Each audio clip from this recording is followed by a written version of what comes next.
ഇവിടെ നൽകിയ സ്വീകരണത്തിന് നന്ദി രേഖപ്പെടുത്തുന്നതിനായി ജില്ലാ ഡിവിഷൻ സ്ഥാനാർത്ഥി ഐശ്വര്യ ആധാറിനെ സ്നേഹാദരങ്ങളോട് ക്ഷണിക്കുന്നു.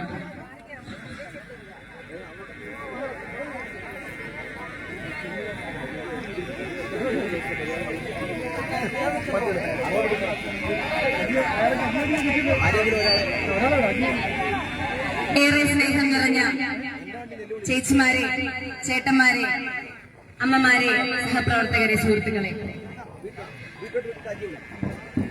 ഇന്ത്യയുടെ ആത്മാവ് ഉറങ്ങുന്നത് ഗ്രാമങ്ങളിലാണ് എന്നുറച്ചു വിശ്വസിച്ച നമ്മുടെ രാഷ്ട്രപിതാവ് മഹാത്മാഗാന്ധിയുടെ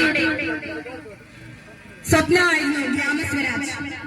ആ ഗ്രാമസ്വരാജ് എന്ന സങ്കല്പത്തിലൂന്നിയ ത്രിതല പഞ്ചായത്ത് സംവിധാനത്തിന്റെ ആദ്യകണ്ണിയായ ജില്ലാ പഞ്ചായത്തിലേക്കാണ് ഞാൻ മത്സരിക്കുന്നത്.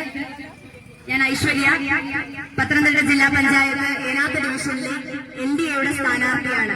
കഴിഞ്ഞ ദിവസം ചേച്ചിമാരെയും ചേട്ടന്മാരെയും എല്ലാം കണ്ടിരുന്നു, സംസാരിച്ചിരുന്നു. നിങ്ങൾ ഇന്നിവിടെ എത്തിയ എല്ലാ സ്ഥാനാർത്ഥികൾക്കും നൽകിയ ഈ സ്നേഹം നിറഞ്ഞ സ്വീകരണത്തോട് ആദ്യമേ തന്നെ ഹൃദയത്തിന്റെ ഭാഷയിൽ നന്ദി പറയുകയാണ്. നമുക്കറിയാം, നമ്മുടെ ഭാരതം കടന്നുപോയിക്കൊണ്ടിരിക്കുന്നത് ഒരു ചരിത്ര കാലഘട്ടത്തിലൂടെയാണ്.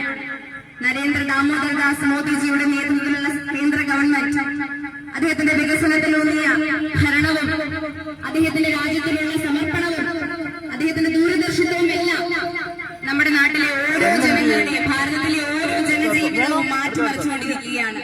ആ മാറ്റം നമ്മുടെ കടമ്പനാടും വരേണ്ടേ? എത്ര നാളായി? 20 വർഷക്കാലം ഇടതും വലതും മാറി മാറി ഭരിച്ചു. നമ്മുടെ റോഡുകളുടെ അവസ്ഥ ഞാൻ പറയേണ്ടതില്ല, നമുക്കറിയാം. നമ്മുടെ ചുറ്റും നടക്കുന്ന രാഷ്ട്രീയ സാഹചര്യം എത്ര ദയനീയകരമാണെന്ന് നമുക്ക് ഓരോരുത്തർക്കും അറിയാം. ഈ അവസ്ഥയ്ക്ക് ഒരു മാറ്റം വരേണ്ടേ? ഇവിടെ ശരിക്കുമുള്ള വികസനം വരണ്ടേ? ഈ തൊഴിലില്ലായ്മയെല്ലാം ശരിയാവണ്ണം നമ്മൾ പരിഹരിക്കേണ്ട കാലഘട്ടം അതിക്രമിച്ചു കഴിഞ്ഞിരിക്കുന്നു. ഇതെല്ലാം നിങ്ങളുടെ മനസ്സിലുണ്ടാകണം. ഈ തദ്ദേശ സ്വയംഭരണ തെരഞ്ഞെടുപ്പിൽ നിങ്ങളുടെ വിലയേറിയ വോട്ടവകാശം തങ്കത്താമരയാളത്തിൽ രേഖപ്പെടുത്തി വൻപിച്ച ഭൂരിപക്ഷത്തിൽ നമ്മൾ ഓരോരുത്തരെയും വിജയിപ്പിക്കണമെന്ന് വാർഡ് സ്ഥാനാർത്ഥികളെയും ബ്ലോക്ക് സ്ഥാനാർത്ഥിയെയും